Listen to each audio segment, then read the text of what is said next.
Urdu novel zone میں خوش آمدید۔ آج ہم پڑھیں گے گل دشت از قلم شیخ زادی۔ اس ناول کی ریکویسٹ بھی ہمیں کومنٹ سیکشن میں ہماری سبسکرائبر کے ذریعے ہوئی تھی، تو ہم انشاءاللہ آج اس کو ریڈ کریں گے، اور آپ لوگوں کے ساتھ میں بھی اس کو پہلی دفعہ ہی پڑھوں گی، لیکن تھوڑا سا ایسے میں نے دیکھا تو یہ حویلی بیسڈ سٹوری ہے، جو کہ مجھے کافی پسند ہے حویلی بیسڈ ناولز پڑھنا۔ تو چلے پھر شروع کرتے ہیں، لیکن شروع کرنے سے پہلے آپ لوگوں کو پتہ ہے کہ کیا کرنا ہے۔ اگر چینل کو سبسکرائب نہیں کیا ہوا تو آپ کو سبسکرائب کرنا ہے اور ویڈیو کو لائک کر دیں، جی بنا سنے ہی لائک کر دیں، کیونکہ میں آپ کو یقین دلاتی ہوں کہ اچھی کہانی ہوگی، ٹھیک ہے؟ تو چلیں جی شروع کرتے ہیں۔ رشتے۔ اللہ نے انسان کو رشتے کیوں عطا کیے؟ وہ چاہتا تو اسے اکیلا بھی رکھ سکتا تھا، چاہتا تو جانوروں کی طرح بھی دلوں کو محبت اور جذبات سے خالی رکھ سکتا تھا، لیکن اس نے ایسا کیوں نہ کیا؟ اس نے جب اپنی تمام تر مخلوق میں افضل اور اشرف مخلوق کو پیدا کیا تو اس کے دل کو احساسات سے بھر دیا۔ اس میں خیال، قدر، محبت، جنون، احترام، حسن سلوک، زبان کی مٹھاس، اپنوں کے کھونے کا ڈر، قربانی، صلح رحمی اور بھی بہت کچھ ایک خاص مقدار میں ڈال دیا۔ لیکن جب یہ سب ڈالا گیا تو انہیں ایک جگہ قید بھی کر دیا۔ اب انسان جیسے جیسے بڑا ہوتا جاتا ہے اپنی ذات کے پہلو کو ڈھونڈتا چلا جاتا ہے۔ پھر شروع ہوتا ہے کام شیطان کا، جس نے انسان کو گمراہ کرنے کی قسم اٹھائی ہوئی ہے۔ وہ انسان کو ان جذبات میں بھی گناہگار بنواتا ہے۔ جہاں صلح رحمی کرنی تھی وہاں وہ انا پیدا کر دیتا ہے، جہاں احترام تھا وہاں بد کلامی لے آتا ہے، جہاں انصاف تھا وہاں بے انصافی، جہاں قربانی تھی وہاں خود غرضی، جہاں زبان کی مٹھاس تھی وہاں تلخ لہجے، جہاں خیال تھا وہاں حرص اور حسد آ جاتا ہے، اور محبت، اس کو تو بے مول ہی کر دیا گیا۔ رات کا وقت تھا، آسمان جہاں خود پر ڈھیروں ستارے سجائے 14ویں کے چاند کے ساتھ حسین و دلکش نظر آ رہا تھا، وہیں زمین پر شاہ حویلی اسی طرح جھلمل چمک رہی تھی۔ پوری حویلی کو دلہن کی طرح سجایا ہوا تھا۔ کئی گاڑیاں اس لال حویلی کے سامنے پارک کی ہوئی تھی، لوگوں کا آنا جانا مسلسل لگا ہوا تھا۔ حویلی کے بائیں طرف جہاں بڑے بڑے درخت تھے وہیں دائیں جانب خوبصورت سے کھیت تھے۔ سامنے بھی ایک بڑی سفید رنگ کی حویلی تھی، لیکن وہ حویلی اس حویلی سے بالکل منفرد تھی۔ ایک دو بتیوں کے سوا وہاں بالکل اندھیرا تھا۔ یہ حویلی بھی حویلی کی طرح ہی تھی، وہی پیڑ، وہی کھیت۔ رنگ کے علاوہ دونوں حویلیاں ایک ہی طرز کی بنی ہوئی تھی، اور سب سے بڑھ کر اس حویلی کے باہر بھی شاہ حویلی ہی لکھا ہوا تھا۔ قاسم شاہ کے 3 بچے تھے، 2 جڑواں بیٹے تھے، ایک کا نام تھا فرحان شاہ اور دوسرے کا نام تھا فرقان شاہ، اور ایک بیٹی عالیہ شاہ۔ دونوں بیٹوں میں بے انتہا محبت تھی، جہاں جاتے ساتھ جاتے اور جو کرتے ساتھ کرتے۔ بچپن سے لے کر جوانی تک ایک بار بھی کسی نے دونوں کو جھگڑتے نہ دیکھا تھا، لیکن وقت کی کچھ ستمگری نے ان 2 بھائیوں کو آج ایک دوسرے سے اس قدر بدظن کر دیا تھا کہ دونوں ایک دوسرے کا چہرہ تک دیکھنا گوارا نہ کرتے۔ فرقان شاہ لال حویلی کے مالک تھے، جبکہ فرحان شاہ سفید کے۔ لمبا اونچا دروازہ جو اس وقت شاہوں کی شان و شوکت کے عین مطابق پھولوں اور لائٹس سے پوری طرح سجا ہوا تھا، اسے وہ گہرا جامنی لہنگا پہنے عبور کرتی چلی آئی۔ گھر میں داخل ہوتے ہی اس نے اپنی نیلی شوخ آنکھیں گھما کر پورے حال کا جائزہ لیا۔ ہر طرف لوگ ٹولیوں میں کھڑے باتوں میں مشغول تھے۔ سامنے کھڑکی کے پاس جا کر اس کی نظر ٹھہر گئی، اور وہ لہنگا بہت سلیقے سے اٹھاتی ہوئی سیدھی فرقان شاہ کے پہلو میں جا بیٹھی۔ السلام علیکم دادو، پریشے نے اپنے دونوں ہاتھوں سے ان کے ہاتھ کو تھامتے ہوئے کہا۔ وعلیکم السلام بیٹا۔ فرقان شاہ ایک نظر پریشے پر ڈال کر واپس کھڑکی سے باہر سفید حویلی کو دیکھنے لگے۔ جب اتنا یاد آتے ہیں آپ کو دادا صاحب تو مل آئیں یا بلا لیں۔ فرقان شاہ کی اداس نظریں سفید حویلی پر مرکوز پا کر اس نے شائستگی سے کہا، تم اس سب کے لیے بہت چھوٹی ہو بچے، یہ سب چھوڑو، یہ بتاؤ تم یہاں کیسے آئی؟ تمہارے دادے کو پتہ چلا تو؟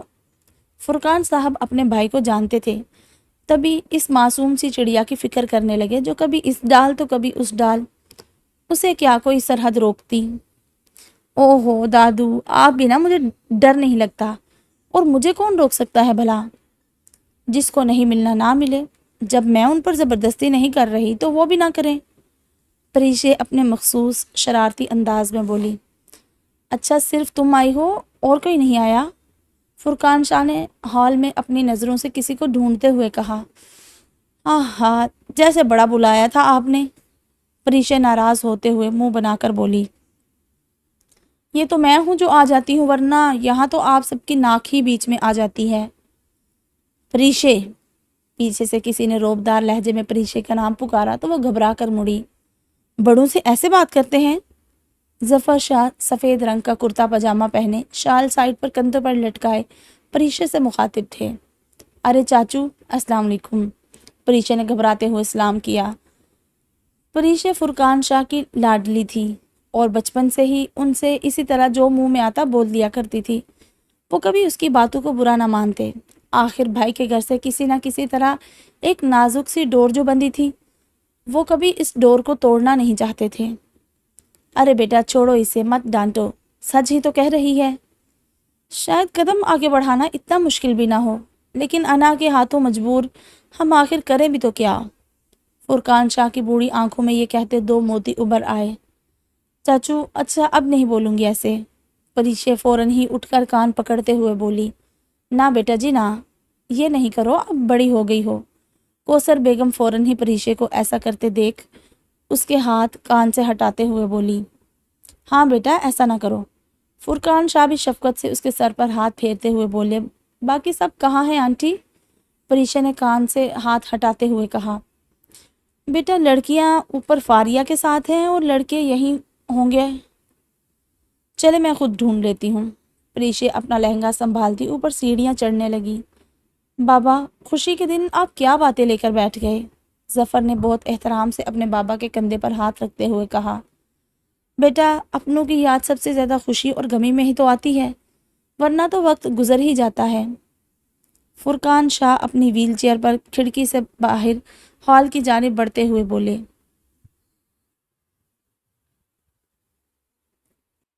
اتنے سال ہو گئے ہیں، اب تو یہ ناراضگی ختم ہو جانی چاہیے، آپ بات کر کے دیکھیں اویس سے۔ کوثر بیگم کچھ سوچتے ہوئے بولی۔ ہاں صحیح کہہ رہی ہو، کچھ کرتا ہوں۔ ظفر شاہ اپنے کندھے پر پڑی شال کو درست کرتے کہہ کر مہمانوں کی جانب بڑھ گئے۔ فرقان شاہ کے دو بیٹے تھے، ایک کا نام جعفر تھا جس کا جوانی میں انتقال ہو گیا تھا۔ جعفر کی بیوی بہت کم گو خاتون تھی جن کا نام عائشہ تھا۔ سلیقے سے دوپٹہ سر پر اوڑھے وہ مہمانوں کی آؤ بھگت میں لگی ہوئی تھی۔ وہ بہت نیک اور خوبصورت خاتون تھی جن کے 3 بچے تھے، 2 بیٹے اور 1 بیٹی، زاویار شاہ، زنین شاہ اور حریم شاہ۔ اچھا اس میں لگتا ہے بہت سارے کردار ہوں گے۔ اچھا جی یاد رکھنا ہے، فرقان صاحب کے 2 بیٹے ہیں، جعفر جن کا انتقال ہو گیا لیکن ان کے بچے ہیں 3، زاویار، زنین اور حریم، اور دوسرے ان کے بیٹے کا نام ظفر ہوگا جو کہ ابھی اوپر بڑھا ہے۔ زاویار اپنی ماں کی طرح کم گو تھا لیکن ساتھ ہی ساتھ باپ کی طرح غصے کا تیز بھی تھا۔ لمبا چوڑا ہلکی داڑھی، کسی بھی محفل میں اس کی شاندار پرسنالٹی کو نظر انداز کرنا ناممکن سی بات تھی۔ اور دوسرا زنین، وہ تو محفلوں کی جان تھی، اپنی ماں اور بھائی سے بالکل مختلف، باتوں کی دکان، جس سے جب چاہو جس ٹاپک پر نان سٹاپ بلوا لو۔ حریم بھی اپنے بڑے بھائی کی طرح خاموش طبیعت کی مالک تھی، دن بھر کتابوں میں گھسے رہنا اسے بہت پسند تھا، لیکن اس کے علاوہ اسے فینٹیسی ورلڈ میں رہنا بھی بہت پسند تھا۔ ہاتھ ہر وقت چوڑیوں سے بھرے رہتے، کانوں میں جھمکے، آنکھوں پر نظر کا چشمہ، گھنگریالے بال، گھر کے کسی بھی کونے میں بیٹھی پڑتی ہی رہتی تھی۔ اور دوسرا بیٹا تھا ظفر شاہ۔ ظفر کی بیوی کا نام کوثر تھا۔ کوثر بیگم تھوڑی وقت کی پابند اور اصول پرست خاتون تھی، لیکن اس کے علاوہ وہ ایک خوش اخلاق خاتون تھی، نرم لہجہ، شائستہ گفتگو، بلا شبہ وہ ایک نفیس خاتون تھی۔ ظفر اور کوثر بیگم کے 3 بچے تھے جن کا نام فاریہ، آنیہ اور روحان شاہ تھا۔ فاریہ گھر کی سب سے بڑی بیٹی تھی اور آج اسی کی شادی کا فنکشن تھا، جبکہ دوسری طرف آنیہ ہر کسی کا خیال رکھنے والی سمجھدار لڑکی تھی۔ کس وقت کس سے کس انداز میں بات کرنا ہے وہ بہت اچھے سے جانتی تھی۔ سادہ سی، ہر وقت چہرے پر مسکراہٹ سجائے، بالوں کو وہ زیادہ تر جوڑے کی شکل میں باندھ کر رکھتی، گورے رنگ پر اس کی بوری آنکھیں، سفید نفیس لباس، گھر کا کوئی فرد ایسا نہیں تھا جس کو آنیہ سے شکایت ہو۔ ماشاءاللہ ماشاءاللہ، پریشے کی نظر کمرے میں گھستے ہی جیسے ہی فاریہ پر پڑی اس کے منہ سے بے ساختہ نکلا، آ گئی تم؟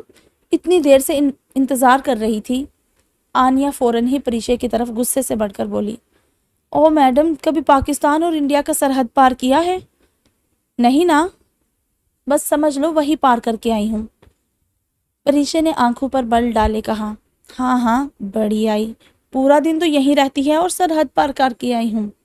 آنیہ بھی اسی کی طرح منہ بنا کر بولی، بہن آج ماحول تھوڑا گرم تھا، دادا صاحب صبح سے اپنے کمرے میں بند ہیں، کھانا بھی نہیں کھایا۔ ہراپی اور عرشیہ کی تو ہمت ہی نہیں ہوئی آنے کی، کہنے لگی اجازت کے بغیر نہیں جائیں گے۔ میں نے بھی کہہ دیا اجازت کے چکر میں شادی مس ہو جائے گی۔ پریشے بولتی فاریہ کے پاس آ کر کھڑی ہوئی، تم لوگ بعد میں لڑ لو گے؟ فاریہ نے دونوں کو ڈانٹ کر کہا، آپ ہی آج تو ڈانٹ سائڈ پر رکھ دے، ویسے ماشاءاللہ کیا سج رہی ہیں۔ پریشے فاریہ کی طرف بڑھ کر دونوں ہاتھوں سے اس کے گال پکڑ کر بولی، ہائے اللہ میرا میک اپ۔ فاریہ فوراً پیچھے ہٹ کر شیشے میں اپنا میک اپ دیکھنے لگی۔ بس چلی جاؤں گی اب یہاں سے، تم دونوں سے تو کم از کم جان چھوٹے گی، سارا میک اپ خراب کر دیا۔ فاریہ بڑبڑانے لگی، او میری پیاری سسٹر، جا کہاں رہی ہو جو چھوٹے گی؟ یہ رہا تمہارا سسرال، 2 گھر چھوڑ کے، ہم سے پیچھا نہیں چھوٹنے والا تمہارا۔ آنیہ بھی شرارت کرتے اس کے گال کھینچ کر بولی، تم دونوں آج مار نہ کھا لینا مجھ سے۔ فاریہ انگلی اٹھا کر ان دونوں کو وارن کرنے لگی، کیا ہو رہا ہے یہاں؟ عائشہ بیگم نے کمرے میں داخل ہوتے ہی ان دونوں کو اسے تنگ کرتے ہوئے دیکھ کر کہا، تائی امی دیکھیں انہیں، میرا میک اپ خراب کر رہی ہیں۔ ان سے بولے چلی جائیں یہاں سے۔ فاریہ ان دونوں کی حرکتوں سے پریشان ہو کر بولی، تم دونوں جاؤ یہاں سے، بہت ہو گیا، جاؤ نیچے جا کر مہمانوں کو ریسیو کرو، خبردار جو تم دونوں میں سے کوئی ایک بھی مجھے یہاں دکھا دو۔ عائشہ بیگم کے کہتے ہی وہ دونوں منہ لٹکا کر دروازے کی جانب بڑھی۔ رکو ذرا، روحان دکھے تو اسے کہنا کھانے کا ارینجمنٹ ایک بار اور دیکھ لے۔ عائشہ بیگم نے ان دونوں کو کمرے سے نکلتے ہوئے دیکھ کر کہا، تائی امی انہیں کچھ کہنے کی ضرورت نہیں، وہ وہی ہوں گے۔ آنیہ نے فوراً ہی جواب دیا، تم پھر بھی بول تو دو۔ عائشہ بیگم نے پیچھے سے آواز لگائی لیکن تب تک وہ دونوں چلی گئی تھی۔ یہ لڑکیاں بنا، عائشہ بیگم نے نفی میں سر ہلاتے ہوئے کہا۔ وہ دونوں کھلکھلاتی ہوئی کمرے سے باہر نکلی اور حریم کے کمرے کا دروازہ کھولتی بنا نوک کیے اندر چلی گئی۔ حریم سر سے لے کر پیر تک مکمل تیار بیٹھی کتاب ہاتھ میں لیے پڑھ رہی تھی۔ واو، اگر تو یہ ناول تھا تو پھر بھی یار، شادی کا دن تھا، پھر بھی ناول ہو یا اپنی وہ ایکیڈمک بکس ہوں، پھر بھی شادی والے دن کون پڑھتا ہے؟ اب کیا پڑھ رہی ہو؟ پلیز کچھ انٹرسٹنگ ہے تو بتاؤ۔ پریشے حریم کے پاس بیٹھتے ہوئے بولی، کتابیں تو سبھی دلچسپ ہوتی ہیں۔ حریم ایک نظر پریشے پر ڈالتے ہوئے بولی، کوئی نہیں، ناولز اچھے ہوتے ہیں، جو تم وہ پڑھتی ہو تو سننے میں مزہ آتا ہے، باقی بورنگ سے علم میں اضافے والی باتیں مجھے نیند کے علاوہ اور کچھ نہیں دیتی۔ آنیہ بھی آگے بڑھ کر بولی، چلو پھر تو تم لوگوں کی پسند کا کچھ نہیں پڑھ رہی، زمین کے اوپر کی گئی ریسرچ پڑھ رہی ہوں۔ پتہ ہے اگر زمین میں سیدھا سوراخ کر دیا جائے تو 1 گھنٹے میں کئی دنوں کا سفر طے ہو سکتا ہے، لیکن یہ ناممکن ہے۔ پتہ ہے کیوں؟ زمین کی سب سے آخری لیئر سورج سے بھی زیادہ گرم ہے، اور پتہ ہے، حریم کتاب پر نظریں جمائے ان دونوں سے اپنی معلومات شیئر کر رہی تھی۔ جیسے ہی اس نے اوپر دیکھا وہ ایک دم چپ ہو گئی۔ وہ دونوں سونے کی ایکٹنگ کرتی ایک دوسرے کے کندھے پر سر رکھے سو رہی تھی۔ بہت ہی بدتمیز ہو تم دونوں، حریم نے برابر سے تکیہ اٹھا کر ان دونوں کو مارتے ہوئے کہا۔ اچھا، ایک رومانٹک ناول بھی پڑھا ہے میں نے، بس ابھی تھوڑی دیر پہلے ختم ہوا ہے۔ حریم اپنا چشمہ آنکھوں پر اوپر کرتے ہوئے بولی تو وہ دونوں ایک دم اٹھ کر بیٹھ گئی۔ بتاؤ بتاؤ کہانی جلدی، اچھے اچھے ڈائلاگس بھی بتانا۔ پریشے اور آنیا آنکھوں میں چمک لائے ایک ساتھ بولی، جی نہیں، ابھی موڈ نہیں ہے، ابھی میں نیچے جا رہی ہوں۔ اتنی اچھی بات پر تو نیند آ رہی تھی نا، اب تم دونوں ایک کام کرو، سو جاؤ، میں تو چلی۔ وہ اپنی کتاب میز پر رکھ کر سر پر دوپٹہ سلیقے سے سیٹ کر کے کمرے سے نکل گئی۔ ارے حریم سنو تو، اس کے اس طرح جانے پر وہ دونوں بھی اس کے پیچھے بھاگی۔ باقی سب نہیں آئے؟ حریم اپنے چشمے کو ٹھیک کرتے ہوئے پریشے سے کہنے لگی۔ کون؟ ہیرا آپی اور عرشیہ ایک نمبر کی ڈرپوک خواتین ہیں وہ دونوں، یہاں آنے کے لیے مری جا رہی ہیں، تیار بھی ہیں لیکن ہمت نہیں ہے۔ اب ہر کوئی پریشے تھوڑی ہو سکتا ہے۔ پریشے اپنے بالوں کو ہلاتے ہوئے بولی، ہاں نا، اب بلی ہونا کوئی عام بات تھوڑی ہے، وہ بھی کالی بلی ہونا۔ پیچھے سے کسی کی آواز آئی تو وہ تینوں ایک ساتھ مڑی۔ زنین کے بچے؟ پریشے اسے غصے سے گھورتے ہوئے بولی، کہاں ہیں بچے؟ میں تو خود ابھی بچہ ہوں۔ زنین ایک آنکھ دبا کر پریشے کو اور غصہ دلا کر بولا، ہاں ہاں، میں کالی بلی اور یہ بچہ۔ پیچھے کھڑے زنین کو منہ بنا کر کہہ کر پریشے پھر سے نیچے اتر گئی۔ کہاں تھے آپ صبح سے؟ حریم زنین کے پاس آ کر بولی، بیٹا کتابوں کے آگے جہان اور بھی ہے، کام کر رہا تھا، یہ سب ارینجمنٹس کتابوں نے نہیں کیے، میں نے کیے ہیں۔ میری کتابوں کے پیچھے پڑ گئے ہو آپ سب، اور کون سے کام تھے؟ سارا کام تو ملازموں نے سنبھالا ہوا ہے۔ حریم چڑھ کر بولی، ہاں ہاں، اور یہ تو کوئی اور کہتا ہے نا کہ زنین کپڑے ڈال آؤ، زنین مہمانوں کو لے آؤ، زنین کھانے کا کیا بنا، زنین مجھے بازار جانا ہے، زنین گروسری لینے چلو، زنین بینک چلو، جس کو دیکھو اور کوئی نام یاد ہی نہیں۔ سوچ رہا ہوں نام بدل لوں، ورنہ ایسے تو جان نہیں چھوٹنے والی میری۔ وہ اپنے بورے بالوں میں ہاتھ پھیرتے ہوئے بولا، زنین بیٹا مولوی صاحب سے بات ہو گئی؟ کب تک آ رہے ہیں؟ ابھی وہ کہہ ہی رہا تھا کہ پیچھے سے کوثر بیگم نے آواز لگائی، دیکھا؟ جی چاچی ہو گئی ہے بات، بس پہنچ رہے ہوں گے، اور روحان ہے ان کے ساتھ، کہہ رہا تھا ساتھ لائے گا۔ زنین نے فخریہ انداز میں با آواز بلند جواب دیا، تو میں لڑکا تھوڑی ہوں جو یہ سب کروں گی؟ حریم منہ بناتے ہوئے بول کر آگے بڑھ گئی، جبکہ آنیا وہیں کھڑی زنین کو دیکھ رہی تھی۔ کالے رنگ کے کرتے پاجامے میں گندمی چہرے پر ہلکی داڑھی لیے وہ اسے اپنے حصار میں لیے ہوئے تھا۔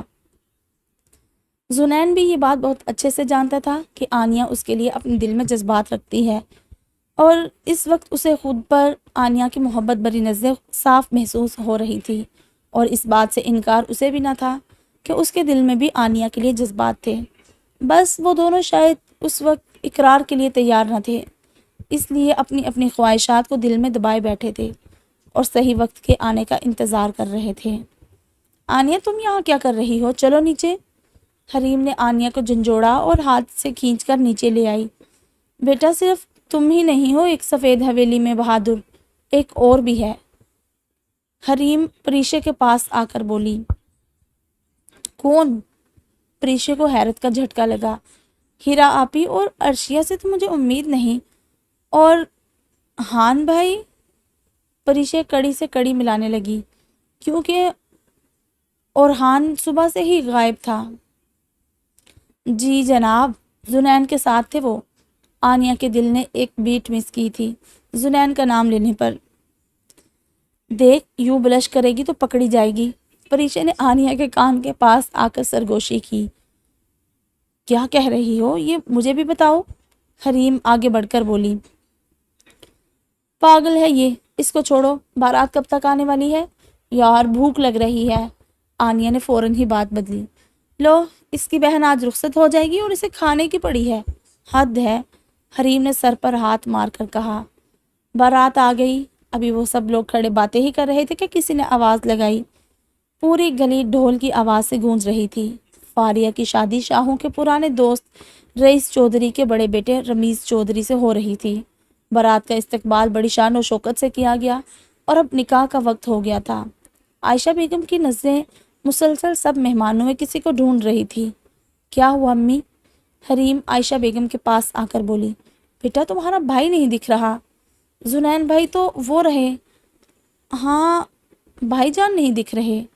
حریم بھی پورے حال پر ایک نظر ڈال کر بولی، رکو میں بلاتی ہوں اسے۔ عائشہ بیگم یہ کہہ کر چلی گئی۔ کیا ہوا، زاویار بھائی نہیں آئے؟ آنیا اور پریشے حریم کے پاس آ کر بولی۔ ہاں یار، پتہ نہیں بھائی کہاں ہیں، حریم پریشان ہوتے ہوئے بولی۔ مجھے تو پتہ تھا وہ نہیں آئیں گے، پریشے شرارت لیے آنکھیں گھما کر بولی۔ چپ کر جاؤ، زیادہ فضول مت بولا کرو۔ آنیا جانتی تھی پریشے کیا کہنے لگی ہے، تبھی ایک دم سے روکنے لگی۔ بیٹا مجھے تو پہلے سے ہی شک تھا وہ فاریہ آپی کی شادی میں نہیں آئیں گے، وہ چپکے آپی کو پسند جو کرتے۔ ابھی وہ یہ کہہ ہی رہی تھی کہ اپنے ہاتھ کو کسی کی گرفت میں پا کر ایک دم گھبرا کر پلٹی۔ گرے کلر کی گہری آنکھوں پر چشمہ لگائے وہ اسے بے انتہا غصے سے دیکھ رہا تھا۔ اس کے ہاتھ کو اسی سختی سے پکڑے زاویار اسے حال سے کھینچتا ہوا سیدھا کچن کی جانب بڑھا۔ پریشے آنکھیں پھاڑے اس وجیہہ شخص کو دیکھ رہی تھی۔ گئی تو پریشے، کر اور بک بک، اللہ جی بچا لیں، پلیز آج بچا لیں، آئندہ ایسے نہیں بولوں گی۔ پریشے دھڑکتے دل سے دل میں دعائیں کرنے لگی۔ تمہیں ذرا سا احساس ہے کہ تم کیا کہہ رہی تھی؟ کچن میں پہنچ کر زاویار نے زور سے جھٹکا دے کر پریشے کا ہاتھ چھوڑا۔ پریشے کے ہاتھ پر زاویار کی انگلیاں نشان چھوڑ گئی تھی۔ وہ اپنے ہاتھ کو مسلتے ہوئے ڈرتے ڈرتے زاویار کو دیکھ رہی تھی۔ بھائی جان وہ، پریشے نے ڈرتے ڈرتے کہا۔ چپ، بالکل چپ، جو منہ میں آتا ہے بول دیتی ہو، اگر کوئی سن لیتا تو؟ میری تو چھوڑو، اس باکردار لڑکی کی زندگی خراب ہو جاتی۔ کسی پاک دامن لڑکی پر بہتان باندھنا کتنا بڑا گناہ ہے، جانتی بھی ہو؟ وہ اپنے غصے کو ضبط کرتے ہوئے کہہ رہا تھا۔ پریشے کو اپنی غلطی کا احساس ہو گیا تھا، تبھی ایک دم نظریں جھکا لی۔ سوری بھائی جان، پریشے نے نظریں نیچے کیے ہوئے کہا۔ مذاق ایک حد تک اچھا ہوتا ہے، جس مذاق سے کسی کا نقصان ہونے کا خدشہ ہو وہ مذاق نہیں، گناہ ہوتا ہے۔ ایک نظر غصے سے بھری اس ڈری ہوئی لڑکی پر ڈال کر وہ اپنی آستینیں اوپر کرتے ہوئے چلا گیا۔ فلوس، یہی بات آرام سے بھی تو سمجھا سکتے تھے، پریشے زاویار کے جاتے ہی منہ بنا کر بولی۔ وہ وہیں کچن میں کھڑی اپنی کلائی مسل رہی تھی، اس بات سے انجان کے کچن کی کھڑکی سے باہر درختوں سے ایک انجان سایہ اسے یہ سب کرتے دیکھ رہا تھا۔ چلی گئی نا وہ؟ فرحان شاہ اپنی کرسی پر بیٹھے ایک ہاتھ میں چھڑی لیے سنجیدگی سے بولے۔ جی بابا، ثنا بیگم ڈرتے ڈرتے بولی۔ اور کون گیا ہے؟ لہجے میں سختی ابھی بھی برقرار تھی۔ بابا، اورحان بھی گیا ہے۔ بابا بچوں کو یوں روکنا صحیح نہیں ہے، بچوں کے دلوں میں میل ڈالنے کا کیا فائدہ؟ دوریاں نسلوں میں پہنچانے سے کسی کو کچھ حاصل نہیں ہوگا۔ بابا پلیز غصہ چھوڑ دیں۔ بہو بیگم، کیا میں نے بچوں کو کبھی روکا ہے؟ میں نے تو تم لوگوں کو بھی کبھی وہاں جانے سے نہیں روکا۔ فرحان شاہ کرسی سے اٹھ کر کھڑکی کے پاس آ کر شکستہ لہجے میں کہنے لگے۔ بابا، لیکن آپ نے اجازت بھی تو کبھی نہیں دی، یہ بھی تو ایک طرح کی روک ہے۔ اپنوں کے وار۔ بہو بیگم، اللہ کسی کو اس کے اپنوں سے اذیت نہ دلوائے۔ فرحان شاہ لال حویلی کی چکا چونک دیکھتے ہوئے بولے۔ بابا، ہیرا اور عرشیہ تیار بیٹھی ہیں، وہ آپ کی اجازت کے بنا وہاں نہیں جائیں گی، آپ کہیں تو بھیج دوں؟ ہیرا کی تو دوست بھی ہے فاریہ، اب چلی جائے گی تو پھر نہ جانے کب ملاقات ہو۔ ثنا بیگم ڈرتے ڈرتے پوچھنے لگی۔ جس کو جو کرنا ہے کرے، مجھے تنگ نہ کرو۔ یہ کہہ کر فرحان شاہ اپنے بستر پر جا کر لیٹ گئے اور آنکھیں موند لی۔ ثنا بیگم بھی مسکراتی ہوئی ان کے کمرے سے باہر چلی آئی۔ کیا ہوا چھوٹی امی، دادا صاحب مان گئے؟ ہیرا اور عرشیہ خوشی خوشی پوچھنے لگی۔ ہاں چلی جاؤ، ثنا بیگم مسکراتے ہوئے دونوں سے بولی۔ شکریہ چھوٹی امی۔ ثنا بیگم کی بات سن کر دونوں دروازے کی جانب بڑھ گئی۔ فرحان شاہ کے 3 بچے تھے، 2 بیٹے اور 1 بیٹی۔ بڑا بیٹا اور بہو ایک ایکسیڈنٹ میں انتقال کر گئے تھے۔ ان کی 2 بیٹیاں تھیں، ہیرا اور عرشیہ۔ ہیرا بہت ہی ذہین لڑکی تھی، لیکن ذہانت کے ساتھ ساتھ تھوڑی مغرور بھی تھی، لیکن اپنے گھر والوں پر جان چھڑکتی تھی، خاص کر چھوٹی امی اور دادا صاحب پر۔ چھوٹے بال کندھے پر لیئرز کی شکل میں ڈال لے، کالی آنکھیں گوری رنگت پر کھڑا نقشہ دیکھنے والے کی تمام تر توجہ خود پر کھینچ لیتی تھی۔ وہیں عرشیہ شرمیلی سی ڈرپوک لڑکی تھی، بہت کم بات کرنا، زیادہ تر مسکرا کر جواب دینا، زیادہ تر اس کے کام پریشے ہی کیا کرتی تھی۔ ماں باپ کے انتقال کے وقت ہیرا 10 سال کی تھی جبکہ عرشیہ صرف 4 سال کی تھی۔ بچپن میں ماں باپ کی موت نے جہاں ہیرا کو مضبوط بنا دیا تھا، وہیں عرشیہ کو ایک ذہنی ڈس آرڈر ہو گیا تھا۔ اسے اینتھروفوبیا تھا۔ وہ زیادہ بھیڑ والی جگہوں سے کتراتی تھی۔ اسے لوگوں کے جج کرنے سے ڈر لگتا تھا، تبھی وہ ہر کام میں پیچھے رہتی تھی۔ خوبصورت وہ بھی بہت تھی، لیکن اس سے کہیں زیادہ معصوم تھی۔ اس کی آنکھیں بالکل بچوں کی طرح شفاف تھی، گلابی گال، چھوٹی سی ناک۔ اپنی بہن کے مقابلے میں اس کا قد تھوڑا چھوٹا تھا۔ فرحان شاہ کی ایک بیٹی تھی جو کہ شادی ہو کر اٹلی چلی گئی تھی، اور ایک چھوٹا بیٹا تھا اویس شاہ جس کے 4 بچے تھے۔ ان کی بیگم کا نام ثنا تھا، وہی گھر کے تمام کاموں کی دیکھ بھال کرتی تھی۔ ان کے بچوں میں 3 بیٹے اور 1 بیٹی تھی۔ ماشاءاللہ یار کیسے میں یاد رکھوں۔ بڑے بیٹے کا نام اورحان شاہ تھا۔ اورحان کو باڈی بنانے کا بہت شوق تھا۔ بات بات پر غصہ آ جانا، مار پیٹ کرنا، یہ اس کے روز کا معمول تھا۔ ہاں یہ بات الگ تھی کہ وہ مار پیٹ ہمیشہ کسی مظلوم پر ظلم کی وجہ سے ہوتی، اس سے غلط بات یا کسی پر ظلم برداشت نہ ہوتا، اور وہ اکثر ہی اپنا آپا کھو کر سامنے والے کو اس کے کیے کی سزا دے آتا۔ کالے بال کانوں سے تھوڑے نیچے تک آتے، جس کا وہ ہیئر بینڈ لگا کر پیچھے رکھتا، بری آنکھیں، گالوں پر ڈمپل۔ اس سب کے باوجود وہ ایک رحم دل انسان بھی تھا۔ بیٹی کا نام پریشے تھا اور باقی 2 چھوٹوں کا نام ارسلان اور اسد تھا۔ کتنے بچے تھے؟ 5 تھے؟ 3 بیٹے اور 1 بیٹی، 4 بچے تھے۔ ہاں جی، اورحان تھا، پھر ارسلان اور اسد، اورحان، ارسلان، اسد اور بیٹی پریشے۔ ٹھیک ہے۔ زاویار کسی کے آواز لگانے پر وہ ایک دم پلٹا۔ اس کی آنکھوں سے صاف لگ رہا تھا کہ وہ ابھی بھی بہت غصے میں ہے۔ یار ذرا ہاتھ لگواؤ۔ روحان ایک ٹیبل پکڑے کچن کے پاس بنے دروازے سے اندر آتے بولا، بھائی یہ کہاں اکیلے اٹھائے لے جا رہے ہو؟ زاویار نے فوراً ہی روحان کی طرف بڑھتے ٹیبل کو پکڑتے ہوئے کہا، بھائی وہ اندر ضرورت پڑ گئی ہے۔ سفید کرتے پجامے میں ملبوس، کھڑی ناک، گندمی رنگ پر ہیزل رنگ کی آنکھیں اسے سب سے منفرد بنا رہی تھی۔ روحان زاویار سے 2 سال چھوٹا تھا، لیکن اس سب کے باوجود بھی زاویار کے گھر میں صرف اس سے بنتی تھی۔ زاویار کو بولنا، اپنی بات سمجھانا بچپن سے ہی پسند نہیں تھا، اور روحان ہمیشہ ہی اس کے دل کی بات سمجھ لیتا تھا۔ اس کے علاوہ دونوں میں کیلیگرافی اور پینٹنگ کا شوق بھی مشترکہ تھا، اور اس کے ساتھ ساتھ بائک ریسنگ بھی دونوں کو جنون کی حد تک پسند تھی۔ وہ دونوں زیادہ تر ساتھ دکھائی دیتے تھے، لیکن ہر وقت ساتھ رہنے کے باوجود بھی کبھی کبھار ہی ایسا ہوتا تھا کہ وہ دونوں کوئی بات کر رہے ہوں۔ جہاں وہ دونوں موجود ہوں وہاں مکمل خاموشی لازمی تھی۔ باقی سب بھی ان دونوں کی عادت سے واقف تھے، تبھی جہاں وہ ہوتے وہاں سے بلا ضرورت کوئی نہ گزرتا۔ ضرورت ہی ہوگی، لازمی سی بات ہے، لیکن کسی ملازم کو بول دیتے، تم کیوں اٹھانے لگے؟ زاویار نے ماتھے پر بل لاتے ہوئے کہا، ابھی میں ڈھونڈتا، پھر کہتا، پھر جا کر ہوتا، بہتر نہیں کہ کام ہو گیا۔ ٹیبل کو جگہ پر رکھتے ہوئے روحان نے کہا، تمہیں کیا ہوا؟ روحان نے زاویار کے چہرے کے بگڑے تاثرات کو دیکھتے ہوئے پوچھا، کچھ نہیں، رہنے دو۔ اب اسے کیا بتاتا کہ کس قسم کی فضول بات سن کر وہ آیا ہے، اس لیے بات کو دفع کر دیا۔ اچھا چلو ٹھیک ہے، آؤ اندر چلتے ہیں، نکاح کا وقت ہو گیا ہے۔ روحان زاویار کے ساتھ چلتا ہوا ہال کی طرف بڑھ گیا۔ ہاں جی، تو ادھر ہم اپنی ایپیسوڈ 1 مکمل کرتے ہیں، اور انشاءاللہ ملتے ہیں ایپیسوڈ نمبر 2 کے ساتھ۔ تب تک آپ اس کو انجوائے کریں، ٹھیک ہے؟